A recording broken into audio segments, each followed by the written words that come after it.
Hey there, it's Andrea, and welcome to the Voice of Influence podcast. Today, I am so happy to have with me my colleague and friend, Cheryl Lynn Mobley. She is the CEO and founder of reCalibrate and is here with us to share what she and her team perfected when she served as a hospital president. Her boutique advisory firm has impacted global brands and mid-market organizations around the world with her Epic Workforce Framework. She's a speaker and author of the newly released leadership book crafted around her experience on a horse safari in South Africa. I'm so excited to talk about that. Her book, it's called Face to Face, A Guide to Leading More Skillfully in Times of Great Disruption and Uncertainty. It delivers rare insight into the collective wisdom of 25 other leaders from around the world. I'm so happy to have you with us here on the Voice of Influence podcast, Cheryl. Well, it is such a gift to be invited, so thank you. And your book, this is so beautiful. I did not realize what you were, I think maybe a year or something ago, you had mentioned that you were going to be writing a book, that you were writing a book. I didn't realize that it was going to be such a beautiful and well-crafted book. So congratulations. Thank you. Thank you. It's not your typical leadership book, which is not what I was aiming for anyway. And so I've been just beyond honored with the reaction of everybody who's actually held it, touched it. There's an ebook certainly, but my heart goes with the physical book because it's just like, so this is one of those that you should hold in your hands. It's like like the coffee table book. It's one that, it just feels like it's something that you should be holding. And looking at the pictures that you took and the illustrations that our colleague Lisa Rothstein we had fun with those. So beautiful. What's that? I said we had fun with those. She does amazing work. She's so talented. She is. New Yorker cartoonist and a consultant herself. She's fantastic with that. I love them. So I know that in kind of your thank yous, you were mentioning that this wasn't necessarily the book you thought you were going to write. Can you tell us about that journey of kind of thinking you were going to write a book and then it turned into this? Yes, yeah. With the, just kind of brief for context. So with the hospital that I had the honor of being involved with, we consistently hit 99th percentile performance. So being in the top 1% in the country amongst all the hospitals. And just an amazing team did fabulous work. It was just a gift to experience. Not that it wasn't work, because it still is, right? Nothing just goes flawlessly all the time. And when I started having people go, well, how do you do it? How do you do it? How do you do it? How do you do it? I'm like, people don't know how to do this, right? They'd like to be in the top 1%, but they don't know what the steps are. And so I went down and go, what did we do differently, right? What was different about us than the other hospitals and the other hospital presidents who are fabulous leaders themselves? It's like, so what's different? And so I I reverse engineered what we did differently because I was closely involved with a lot of other hospital presidents too, right? And so I created this B99 guiding questions framework, which has the 7 kind of drivers, finders, puzzle pieces, pick your word, right? That really we nailed consistently. And it's in a question format because I'm a perfect annoying 2-year-old with my questions, right? And so it's like, what should the individual be asking? What should the leader, the organization, the team, right? There's a question for each of those 4 different groups under each puzzle piece. And so that was the book I thought I would write, right? I thought I would write a book about this guiding questions framework. And just as a heads up to any of your listeners who want to go check it out, it's actually on my website. They can look at it. They can play with it. There's some other resources. So that is certainly there. But I thought that's what I would do because that was really the direction I was going. And so I went on this horse safari, having this delusion that we would just go out and like ride, because when you do trail riding, you typically pick a trail and you stay on the trail. And if a deer comes in front of you, cool. No.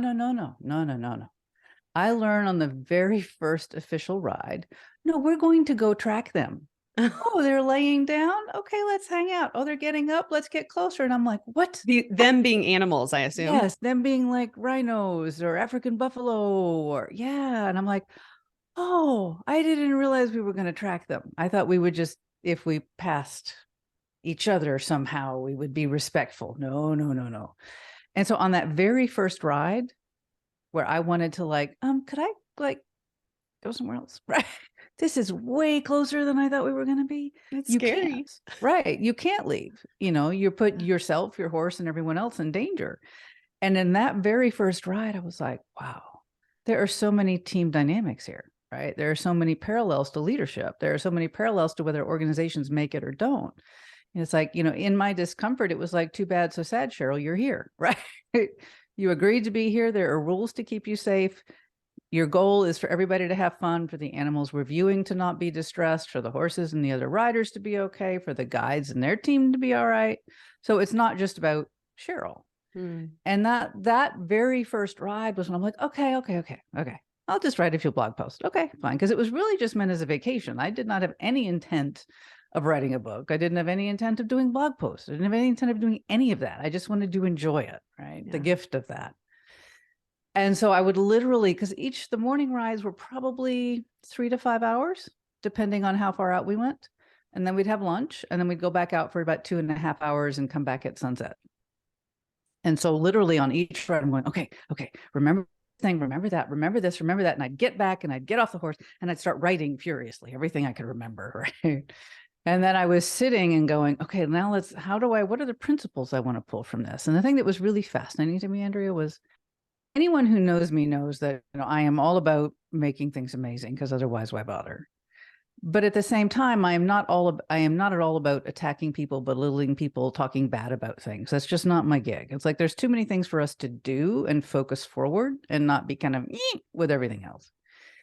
But the number of people, when I was talking about the principles I was pulling, and they were going, oh, well, that's cool, but you could do this. And what this was always negative almost.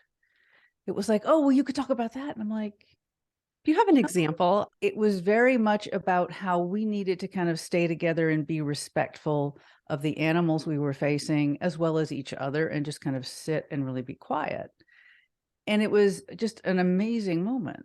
But one of the people that I talked to says, oh, well, you could talk about how you can't stand up, because if you stand up and you stand out at an organization, it's not good. You might get your head lopped off. And I'm like, no, right?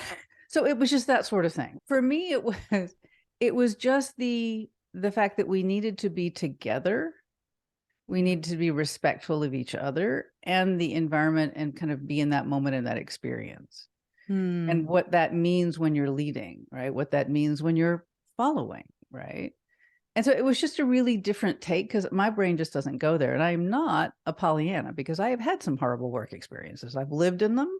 I've please, can I go get a root canal without drugs instead of going to work today? So I get it, but I'm not out bashing those people. It's more about, what are we going to, right? What are we going forward? And so and actually when I was talking to people to interview the other leaders, because I wanted a huge cross section, and I didn't want the typical, so the principles aren't your typical principles. I didn't want to revisit and regurgitate what's already been done, because it's already been done. So why do it again, right?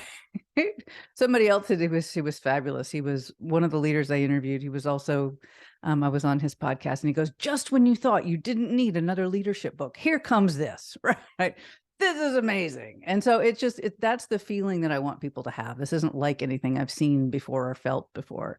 Yeah. And so some of the leaders were worried that I was going to be trying to dig and get dirt. And I'm like, no, it's not about that. It's about, what do you do to rock this principle, so I can give people examples of what it looks like in the real world. And they may not lift it 100% the way you do it, but even if they don't, it might go, ooh, I could tweak that this way, and this would be me. Right? And so it's just, unfortunately, I think it's a side effect of how we view the world anymore. We're expecting the attack. We're expecting the nasty. And it's like, no, this is about, what do you need to do? What do you need to focus on? What do you need to become? And that's not to mean you don't have to deal with some of the other stuff, because certainly in the book we talk about, sometimes people need to go, right? They need to not stay with you anymore. So it's not a matter of, that's not it. But it's like, what are you trying to achieve? What are you going toward?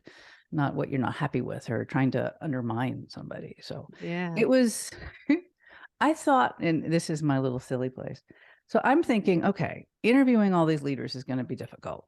because I really wanted a cross section. So I do have leaders from across the world, completely different roles. I have everyone from one of the top franchise owners of a Chick-fil-A, and Chick-fil-A sends tons of people in to figure out what he does and how he does it, to someone who had a catering firm that all of their employees were either homeless or out of prison, or, you know, just have other issues, to somebody who's out of Unilever and executive vice president, right? So, I mean, all over the map. And so I thought that would be the work. No, that was not the work. The work was assembling all their insight and putting it into the book so that people could benefit the most. Well, let's talk about the structure that you chose for the book. Can you tell us about that? Because you were talking about your leadership principles, you're talking about the people that you interviewed, and then there's also the whole you know, just the lessons or the actual like experience of the horse safari. Can you share with us a little bit more about that structure and how it fits together? Yeah, I had read a book, Extreme Ownership, that did something similar. It had kind of stories potentially morphed from their experience in Iraq. So it was a military-focused Navy SEAL book. And then the second half of the book was their stories with their consulting clients. And I liked the back and forth because it made the book move really well for me. You know, it wasn't just, you know, and so it was, I'm like, I like that. And that lends what I have kind of rolling around in my brain fits that with a few tweaks, right? And so for me, I really wanted it to be a coffee table book because of the photography. I'm a photographer. The images to me are I want people to feel it, because most people won't ever do this. It's just not a safari, much less a horse safari. And it is so different because a few times in a few of the encounters I share were in a Land Rover. I always want to say Land Cruiser, Land Rover. I have to stop myself. And you're limited, right? You stay on the road. And if you happen to see them, fine. But on a horse, like I said, our guy would go, oh, okay, here's lion tracks. Let's go follow them. A completely different experience. So I really wanted to be able to share that. So the first part of each chapter is as rich an experience as I can make it of the different encounters that we had. And it was tough to select them because certainly there were a lot more encounters than show up in the book. So the first part of each chapter is strictly that. It is just what happened, what was it like, what did it feel like? And then the transition is the leadership principle. It's like, what did I pull from these encounters, these experiences, that what, you know, was kind of firing in my mind? Like I said, on that very first encounter, I was thinking of all the different dynamics and, you know, leadership behaviors and team. And so I pulled one for each of the encounters that I highlighted in each chapter. And then I had, as I said, the 25 leaders that I interviewed, and I had a series of questions, and I talked to each of them for probably half hour, an hour. And I would ask them different questions. And I kid you not, I could have had an Excel spreadsheet bigger than my wall behind me, okay, with the questions and everybody's answers. And it was like, okay, how do I give the best, most different answers, right, to give the people who read it the broadest exposure? And so then it was a matter of matching those up to the different principles. And I go, I'll put them here. Oh no, that's really good. Now I've got to put, you know, so it was quite difficult, but that is, and then of course there's the images. Which images did I want in the book? Because I had, oh gosh, probably about 600 good ones by the time I was done. So obviously there aren't 600 in there. And then, as you've already talked about, Lisa I wanted to do some custom illustrations again to just give it a different feel. And she was amazing to work with. We had a blast. And in part because she'd like to do a horse safari too. So this was really intriguing for her, both professionally and personally. And so putting all of those pieces together so that it flowed. But that's really, I wanted it to be a really enjoyable read. I wanted it to be something that felt good to hold. Something that if it was just sitting there, one of the people that I interviewed, who I will not name, was amazing. And she goes, yeah, I'm in a meeting. And this was, you know, when we're in like the endless Zoom meetings forever and ever. Amen. And she goes, and I'm looking at the pictures and I'm like, oh, it would be fun to be there. You know, so you can certainly just look at the images and kind of get that feeling. You've got the leadership principles. They're all called out in the front. So you can go, oh, I think I need this one right now. And then kind of go back to it. So it's designed to be both just in some ways a travel adventure with the coffee table images, with actual things you can do. Because I said to all the leaders, I said, I don't want, oh, teamwork is important. Oh, really? Oh, thank you for sharing. Right. It's like, no, what do you specifically do? And so I was just so delighted and honored because I didn't know all the leaders before I started, that they were willing, when I explained the project to them, that they were like, yeah, let's do it. And that's a lot of trust. And so that was a huge driver for me to continue to make it as top notch as I could, to honor their gift to me and ultimately to everybody who reads it. So a breath of fresh air. Good word. Yes. Mm. Yes. Did you have any particular ahas or personal transformation that happened for you individually on that safari? Anything that was just really moved you? Can you tell us whatever you feel comfortable telling us about that? I'm going to assume, and I hate using that word because anytime I say assume, I can just insert I was wrong, but I will assume that most people listening to this will have the same experience, is that when you push yourself beyond your comfort zone, whatever that is, right? Whether it's saying I'm going to speak in front of 3 people, right? Or whether it's a horse safari, or whether it's putting together a pitch, it doesn't really matter. It's like whatever it is, to me, there's no value judgment. That's very individual. What pushes me today hopefully would not push me in a year, because if it did, that means I haven't grown, right? So what pushes you changes. And sometimes you don't always find things about yourself that you like in terms of how you respond to that. And that was one of the things, and since it's detailed in the book, I won't go into any specifics, but, I had something happen and I was like, I did not like how my brain handled it. Now, the people around me didn't see it. I got kudos for how I handled it. But internally, I was having this conversation with myself and kind of a knee-jerk reaction that disappointed me, quite honestly. And, having to push through that, and knowing that I could and I would, and kind of overcoming what I called I called it my knee-jerk yuck response, right? I just didn't like it. And again, it was private to me. No one else saw it. It wasn't, but I knew it, and I was not happy about it. I was not proud of it. And having to deal with that, and we all have choices, right? We can go, well, I didn't like that, so I won't ever do that again. And part of it, when you paid that much to be there, you want to wring everything you can out of it. I mean, this is not a minor gig. I mean, it was probably 40 hours of traveling for me from the time I got to the airport. You fly once, you sit and you wait at the next airport, you fly again, you wait for everybody else to arrive at the airport in Joburg. And then you take a 5-hour bouncing van ride when you're exhausted, all the way to this place. So it's a big deal to get there. And so you want to maximize it. And so I think for me, really wanting to call out, what do you do when things don't go the way you want? Because there are things you and I can control, Andrea, but most of them we can't. We can set up things to try and prevent things we can prevent, by the way we design something. But there are still things that are just going to come up and you're going to go, seriously? Huh? No, I don't like that. Well, too bad. You're in it, especially if you're a leader. So now how do you get out of it and take your people with you? Not in a way that says it never happened, but says, what do we do when we hit bumps? However, whether it's a bump or a mountain or a crevasse, right? Whatever it might be. And so that's one of the things that I wanted to really pull out for people is, what do you do and how do you recover and how do you lead yourself? Because people who've been around me, and I'll go, you lead yourself first. I cannot lead a team if I don't lead me. Or I'm going to bless the poor team that's trying to follow me, right? And work with me because I'm leading us in circles, right? And making them psychotic while I'm making myself crazy. So it's really, that was a huge whoa. And then realizing, shifting from I'm here on vacation, so I'll write a few blogs, to, book. I mean, and that happened in like 2 days. So we're not, because you're there for like 7. So it's not like I had tons and tons of time. So being able, again, to process it, that kind of speed and make that decision to pivot is something that all of us deal with. When do you pivot to something? When do you pivot away from something? Because sometimes we're like, I'm on this road. Well, maybe that's not the right road. Maybe it is, but if you need to shift, taking a year to shift, especially now, is not a really good idea.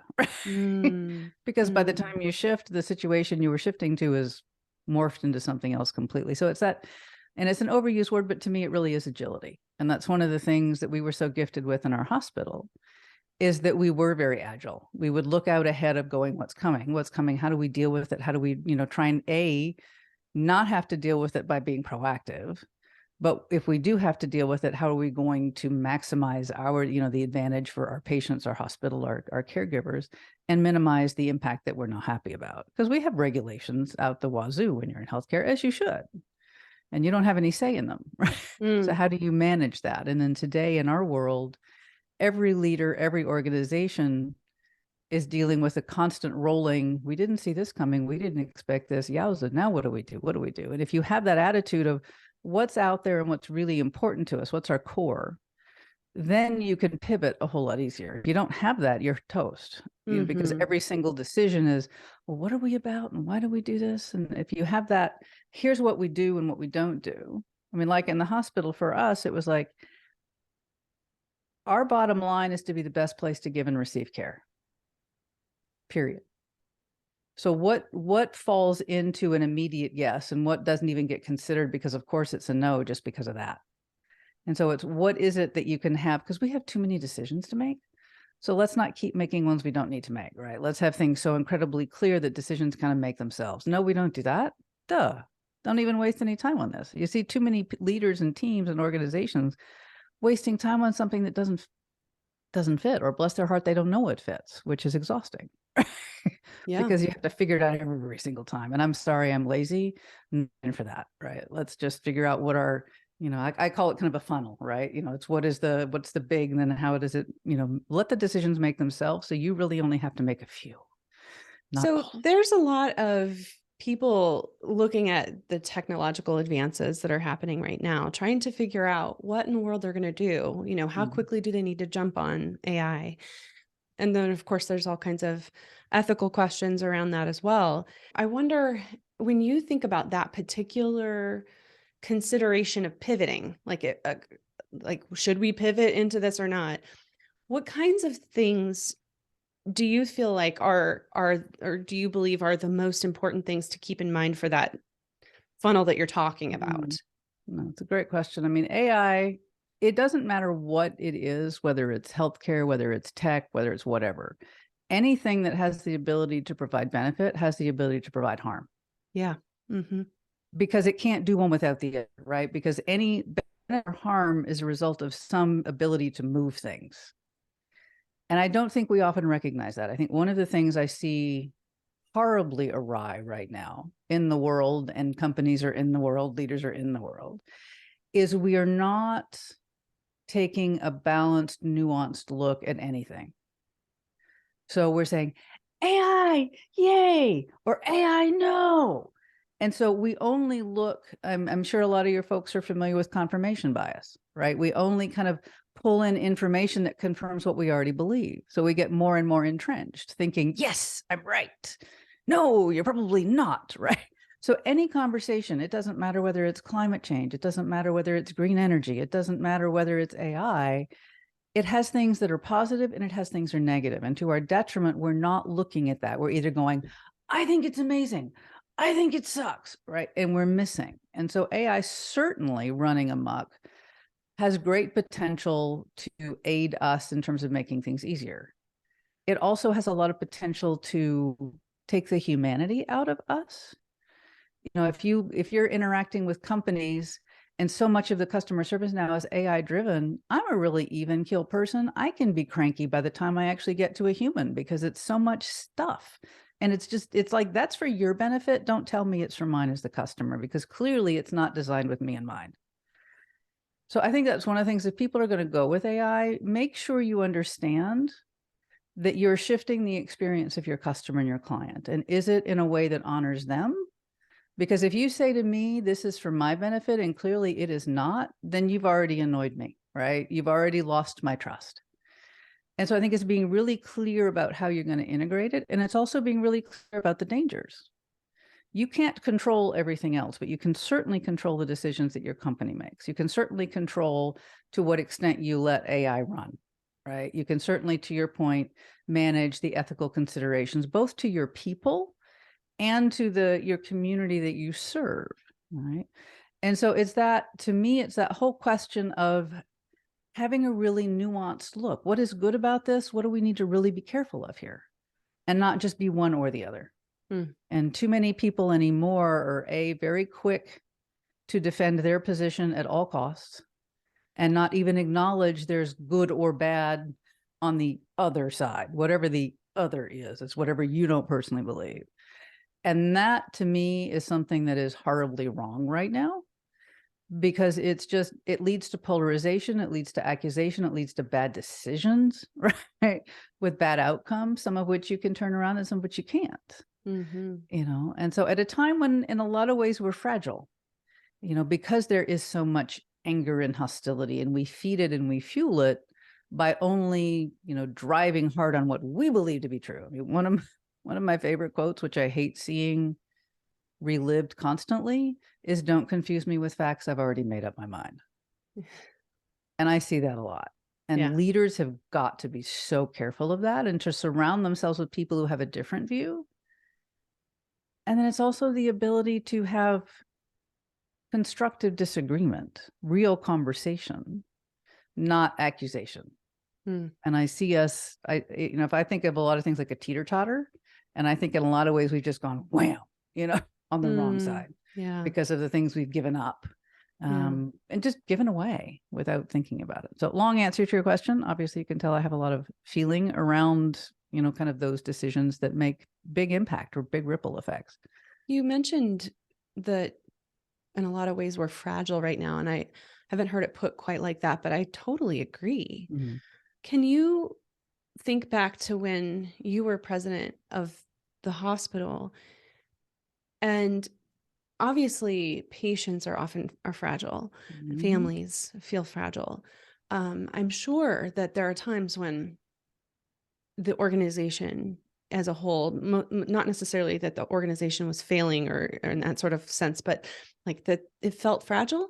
I mean, how does a leader approach leadership when it does feel like things are pretty fragile?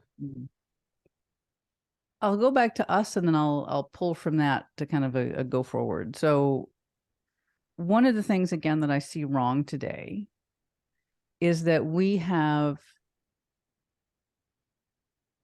in some ways, we're treating organizations like kindergarten. Like let's say you work on my team, that I'm your mama, right?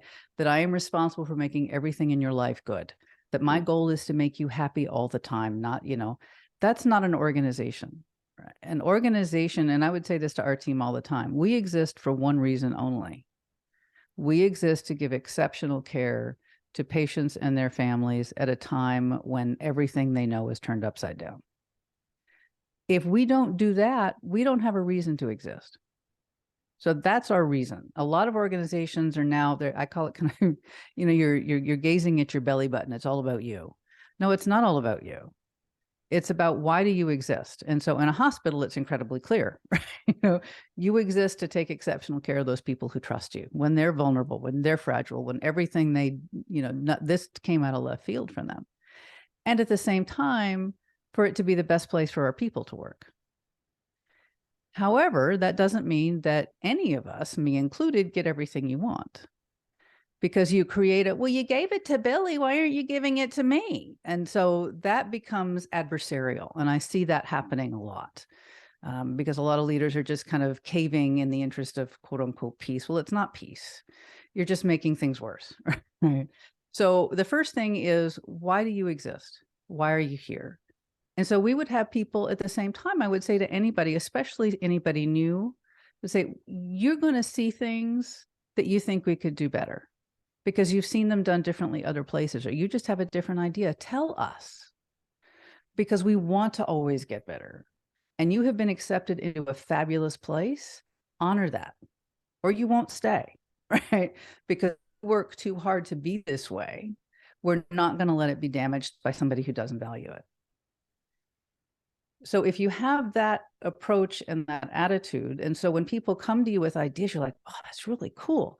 Go run with it. Here are parameters, right? You can make this level of decision, spend this much money, pull this much people on a team, check in with me X time. That's fabulous. And many of our best work came from frontline people who did things that not only helped our team and our patients, but helped the entire hospital system.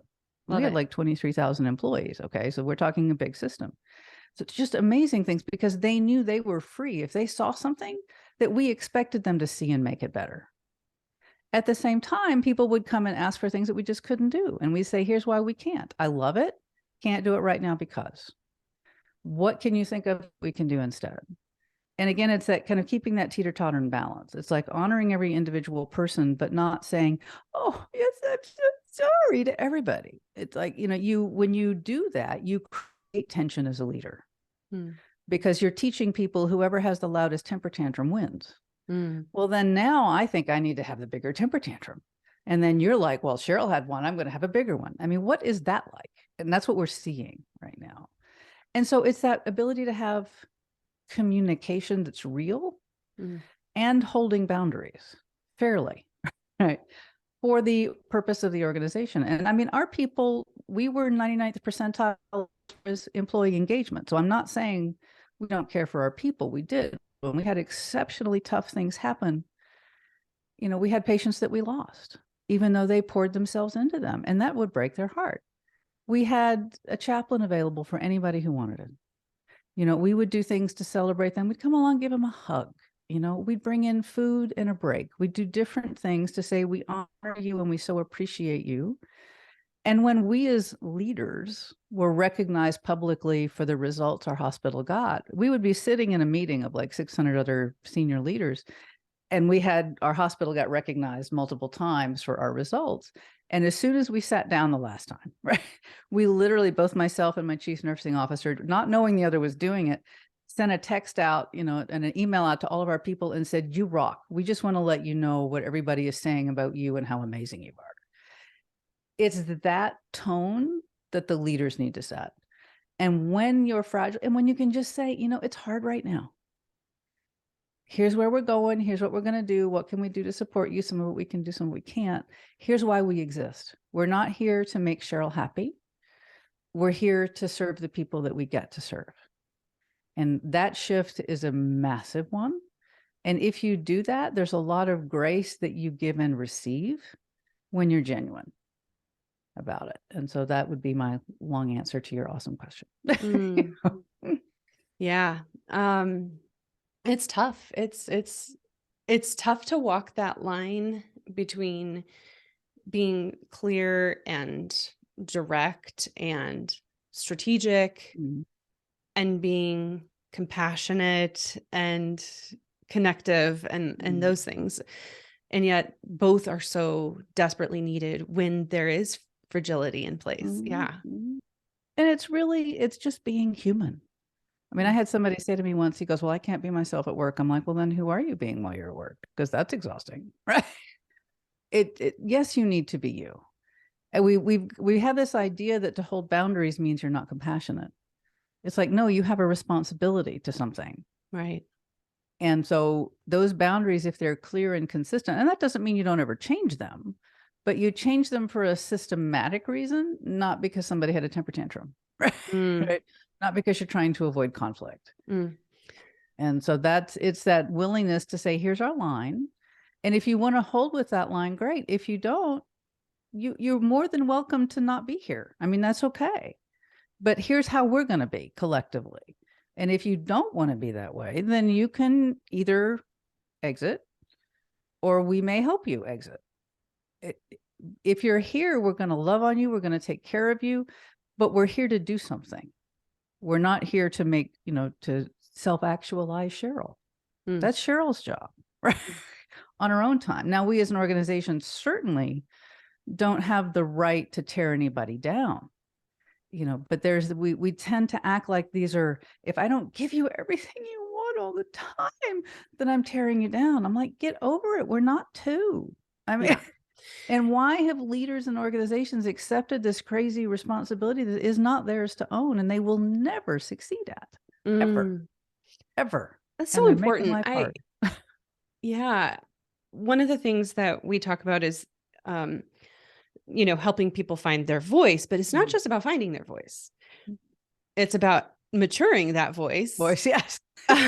Because what that Voice is expressing. Yes. Yes, yes, because it's nice, it's good to have a seat at the table, but having a seat at the table doesn't mean you get your way. It's So not, it's about the collective. What are you here to do? And we've sure. lost that. We've been like, it's about making Cheryl happy, Andrea happy, Bob happy, whoever. It's not about why are we here? Mhm. Why? And I think organizations, a lot of them have missed that. They've devolved it down to, we're here to make as much money as we can. Well, ooh, I'm excited to make as much money for you as I can. That jazzes me every day. So when you don't have that to rally around, it is hard, because how do you make decisions? And it's just, if it's very clear that if this doesn't make life better for our patients and our staff, it's a no. Even if it would make us money, it's a no. And if something costs us money, but it's in service of taking exceptional care of our people or taking care of our staff, it's a yes, we'll figure it out. So it's that dance that I would say it takes effort, but I will say, honestly, it doesn't have to be hard. When you first start to shift, yeah, or if you're trying to, okay, I'm going to act like I care today. Well, don't bother, because people will see that you don't care, and then you've damaged things even more. It has to be genuine. But I think too many people, they're so afraid anymore of being themselves. And that's the leader's responsibility, in my opinion. You need to protect that ability for people to have different opinions, because as soon as you have communicated to everyone, which is what we're communicating now, if you don't agree with me, you're horrible. Whatever it is, you teach a person with a brain to shut up. And the only people who are dreaming are the ones who believe that they have the right to shut everybody else down. So if you pander to that, you are creating the environment as the leader. You are allowing, and another one of my favorite quotes, not mine, I just think it's fabulous, is what you permit, you promote. So what you allow as a leader, if you don't want to see this multiplied thousands of times over, that's on you. You need to stop it. Right? In a direct, kind, gentle way. But it's like, no, we don't, this is not how we are here. Because you'll find yourself looking back like 10 minutes later and going, how did we get here? Well, because you allowed it. Sorry. There's no other reason. You allowed it. And so suck it up. And you may need help to figure out how to get out of it. But you're in that situation because you allowed it to be. Yep. And I'm not being dismissive of the challenges, right? There are people, some who don't want to work anymore. So trying to find people to work is hard. Some of the expectations we've allowed to flourish, maybe a department above you that has authority over you says, we will do it this way and you will like it, and you don't agree. So, I get all of those things. At the same time, though, there's some hard decisions facing. It's like, if what really drives you is being the best place possible, and you need 5,000 people to do that the way you've always done it and the way you thought success was like, and now you can't find those people, then you need to redefine what success looks like. And so too many organizations, the success is only bigger and bigger and bigger and bigger bottom line. Right. And so that creates its own stress. It's like, well, but if the world is changing in ways that you cannot control, then how are you going to make some decisions that go, here's a reality. If I were starting this company today, right now, current environment, no history, no previous expectations, would I design it the way we have it now? Chances are no. And most leaders aren't, and organizations aren't having the discipline and the chutzpah to go, okay, how would we design this if we were designing it today? What would we change? And what would success look like? And is it different? Because if you keep pushing for success that was quote unquote possible 5 years ago was your mantra, and now it's not, what are you doing? What are you creating? Because that would suck, for everybody.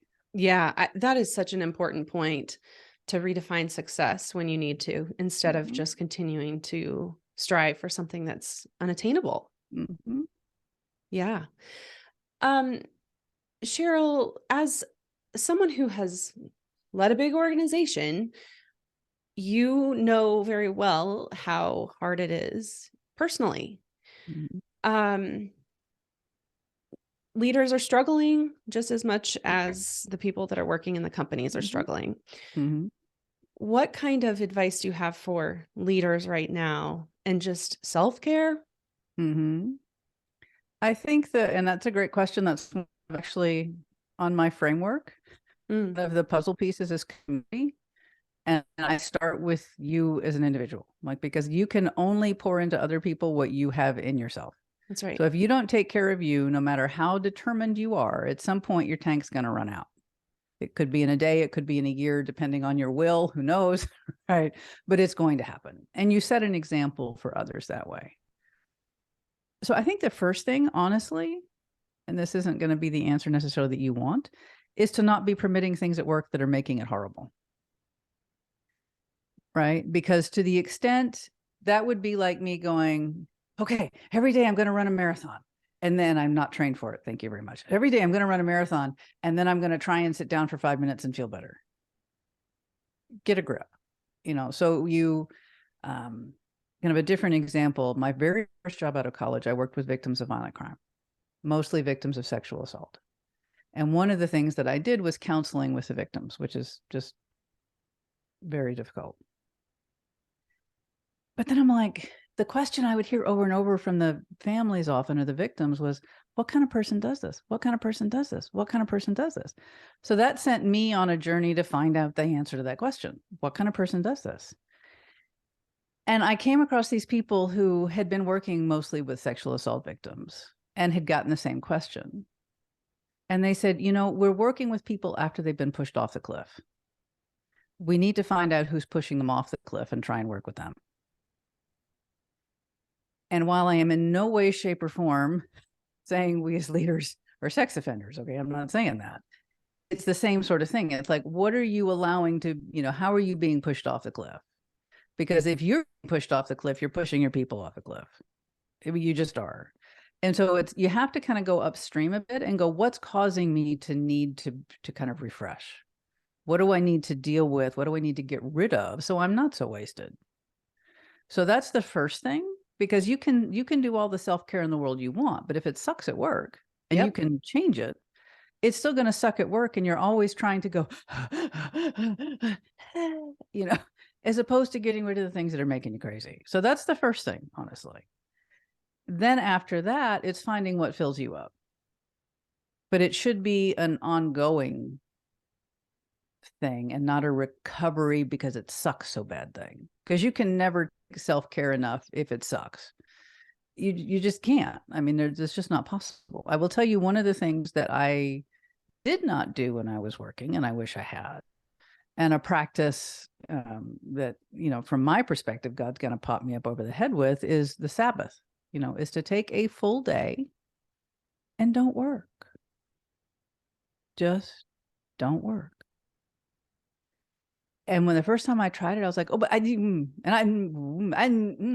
but I tell you, at the end of that 24 hours, I was like fired up. I wanted to dive into stuff in a way I hadn't in a long time. So there is certainly, and it always cracks me up when you see, articles coming out. Yes, it's a good idea to take a rest day. Now, where have we heard that before? Right? I mean, it's like, this is a brand new idea. No, it really isn't. So that could be, everybody's going to be different, right? For what that looks like, whether it's no tech, like none. And if that causes people to hyperventilate just hearing it, then that's probably a good thing, right? No tech, right? No working, not shopping, not, doing big projects, just resting. Whether that means going for a walk or sitting and reading or whatever resting is, but just giving yourself the permission. And it's going to make you psychotic the first few times because it's so foreign. And that foreignness is the really strong hint that you really need this, right? But can you imagine? I mean, I just think of you personally. If one day a week you chilled every week, I mean, again, you still have to do stuff that's exhausting you. I'm not saying exhaust yourself, permit all this stuff that's making everybody crazy, and then expect one day a week to fix things. It won't. But those are the things that I would strongly recommend for people who are finding themselves there. But the hard part is, first you have to go, what's putting me in this spot? And how am I allowing it as a leader? And sometimes you may not be. Sometimes it may be that the person that you report to says you will do this and you will like it. Well, then maybe you have a choice to make. All right. Such wisdom. Cheryl, where can people find you in your book? Wow, well, thank you. So there's two ways actually. The hardcover that you have, I will personally autograph if people would like that. So that is available directly through my website, and that's at recalibrate.today. And so there's a tab that says Cheryl's book, make it hard to find, right? There is also a money back guarantee on it because I don't want anybody to get it and not be thrilled. I haven't had anybody not be thrilled, but it is certainly, because it's a coffee table book, because it's on photo quality paper, it's a different price point than your typical, book. So I wanted to give people kind of that comfort. So that's where the hard book is available, hardcover. And then the ebook is available on Amazon. And so that is now there. That was a journey in and of itself. So, but it is now on Amazon. So, so if they put in like face-to-face leading skillfully, it'll pop up for them. So that's great. One more question for you. Absolutely. What last piece of advice do you have those who would like to have a voice of influence in their organization? Think about what's good for the organization. Right. Because there's a very different attitude when you come from it's all about me, whether it's getting money for your department or putting your foot on the back of the neck of another department that annoys you or whatever, But if it really is about the good of the organization, that changes how you come forward and that changes how you're perceived. It changes your energy about it completely. I had, when I was first asked to become president, the person that I worked for was like third in the command of, like I said, 23,000 people. And he said to me, he goes, he says, your transition to president has just been like a non-event. It was just so easy, and he goes, but he understood that I was about our patients. I was about our team. And if he said things that I didn't personally like, he's like, well, I'm going to say this to you. And I'm like, okay, I get it. I mean, that's your job, right? That's fine. We have a responsibility, but I will also be straight up with you and tell you. I mean, an example for this is our hospital desperately needed some refreshing. And the former president, who was amazing, had asked for like 4 or 5 years to get it in the budget. Again, it's got to be in a system level budget. And I asked him almost immediately, and here's how I did it. I said, okay. I said, we're competing against hospitals that have just been built. And our care is amazing. But when a family comes in, they look at the facility and they're going to pick the shiny and new. So if you're not going to allow us to refresh and give us the money we need to do that, then you can't hold us to the standard, the high financial outcomes that you're putting on us. They're just not both going to happen. We'll do whatever you want. We will always do the best we can, but just understand you're tying our hands. And so we got the money. All right. So, but it was very, also not really, I'm not a, emotional person either, which helps, right? Because emotions especially can be draining if they're really out of whack, if they're just like constantly at a high level. I'm not saying there's anything wrong with emotion, there's not, but if you're always at a high level, you're exhausting to everyone around you and yourself, probably. So in that case, I was strictly thinking about the hospital, but I was saying, here's what will happen. If you don't give us what we want, we will still do the best we can. But just understand you're tying our hands. So that's then your choice. And, we got the money. We got it really out of cycle. So it was kind of amazing. So that would be what I would say to people is think about what's best for the organization, the people that you serve. And that changes everything because then you're not like, it's me. And for those of us that have trouble being all about me, that really helps free you up to advocate for what it is that you're wanting to put forward. That would be my 2 cents. So good. So good. Thank you so much. Thank you for being a voice of influence today for our listeners, for your book, for your wisdom. Appreciate it, Cheryl. No, thank you so much for the invitation. It was a great conversation. So thank you.